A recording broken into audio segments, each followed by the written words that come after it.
আজ আমরা জানব ইসলামের প্রথম ও ঐতিহাসিক যুদ্ধ বদর যুদ্ধের ঘটনা। একদিন মক্কায় মুসলমানরা নির্যাতনের শিকার হচ্ছিল শুধু আল্লাহ একজন বলার কারণে। এই নির্যাতন সহ্য করতে না পেরে মুসলমানরা মরুভূমি পাড়ি দিয়ে মদিনায় হিজরত করে এবং নতুন জীবন শুরু করে। অতঃপর ইহুদিদের দমন করার জন্য রাসূল সাল্লাল্লাহু আলাইহি ওয়াসাল্লাম সাহাবীদের প্রস্তুত হতে বলেন, মাত্র ৩১৩ জন এবং হাতে সীমিত অস্ত্র নিয়ে। অন্যদিকে কুরাইশ বাহিনী ছিল ১০০০ জন, সম্পূর্ণ সজ্জিত। এদিকে রাসূল সাল্লাল্লাহু আলাইহি ওয়াসাল্লাম বলেন, হে আল্লাহ, যদি এই দলটি ধ্বংস হয় তাহলে আর কেউ তোমার নাম নেবে না। ১৭ই রমজান ২ হিজরি বদরের যুদ্ধ শুরু হয়। প্রিয় নবীজি দোয়া করার ফলে আল্লাহ ফেরেশতাদের পাঠান সাহায্যের জন্য।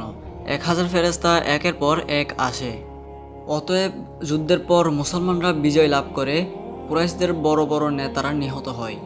যুদ্ধে বিজয় লাভ করার পর সাহাবীরা সিজদায় লুটিয়ে পড়ে এবং রাসূল সাল্লাল্লাহু আলাইহি ওয়াসাল্লাম আল্লাহর প্রশংসা করছেন।